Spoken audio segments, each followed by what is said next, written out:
Bonjour, alors bienvenue donc dans un tout petit tuto dans l'atelier des ouvrages de Nat. Aujourd'hui je vais rapidement vous montrer, maintenant que vous maîtrisez la coupe et l'assemblage des hexagones, losanges, etc. de la famille des 60 degrés, comment faire cette figure là.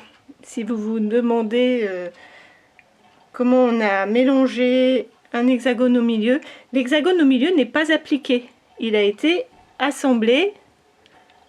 Voilà, comme on a fait pour les hexagones pour les fleurs de jardin de grand-mère, ou comme on peut faire quand on rajoute un losange. Donc il n'est pas appliqué, il est coupé. Donc l'astuce vient de la coupe. Si vous utilisez le set à Jelly Roll, votre hexagone a une forme un peu particulière. Là, on a l'hexagone, mais en fait, le triangle a été intégré dans le gabarit, ce qui donne une forme un peu particulière à ce gabarit. Et c'est ce qui va nous permettre de couper cette drôle de forme ici. Alors, donc pour ce tuto, j'utilise des bandes de 2,5 inches de large qui correspondent à des bandes de Jelly Roll. Si vous utilisez d'autres tailles, vous avez le même système. Ça, c'est avec le set N. Vous allez pouvoir faire cette figure avec n'importe quelle pochette de la famille des 60 degrés, c'est-à-dire N, G, H ou Jelly Roll. Alors tout simplement, vous allez prendre votre gabarit hexagone et au lieu de couper des hexagones comme vous faites d'habitude, ou au lieu de couper des losanges quand vous voulez faire une étoile, là on va disposer notre hexagone comme ceci. Et on va couper à droite, toujours. Et voilà la drôle de forme que nous obtenons. Pour la suite, je reprends mon hexagone, enfin mon gabarit plutôt. Hop, je le place avec le grand côté. Je place l'intégralité en fait du gabarit. Je retourne. Si vous avez la planche qui tourne, c'est idéal. Hop, j'élimine ceci comme pour un hexagone traditionnel. Et voilà.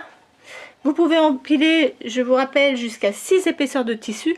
Vous allez donc pouvoir faire en une coupe l'ensemble des 6 branches de cette étoile fleur. Voilà. Autour, ben c'est tout simple, hein, vous rajoutez des losanges entiers que l'on fait avec ce gabarit là. Et au centre, vous allez couper des hexagones traditionnels.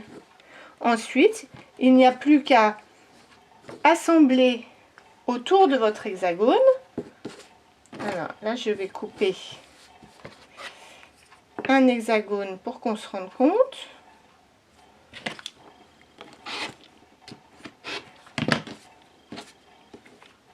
Hop, je retourne. Donc là, c'est attention de bien faire attention hein, quand vous voulez un hexagone ou quand vous voulez cette drôle de forme. De bien placer votre gabarit comme il faut. Alors voilà, là j'ai mon hexagone central. Et pour assembler, vous allez reprendre la technique des hexagones, des fleurs en hexagone au début. C'est-à-dire que vous allez assembler comme ça, comme si ces pièces-là étaient des hexagones. Vous ne vous souciez pas de la pointe.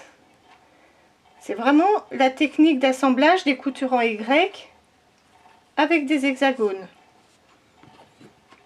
pour la partie centrale. Et on va voir que au niveau de la partie périphérique, on se retrouve plutôt avec une étoile comme cette étoile là.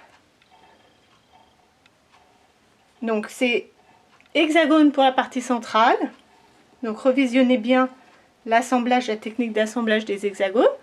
Et ici, ben, vous assemblerez pour finir votre bloc des losanges tout simples faits avec ce gabarit là pour obtenir un grand hexagone. Voilà, à vos machines, à vos cutters, et puis n'hésitez pas à partager tout ça sur votre page Facebook, sur votre blog. Je vous rappelle que tous les gabarits, ainsi que la planche de coupe, ainsi que le cutter, tout est dans la petite boutique en ligne. Merci, à bientôt!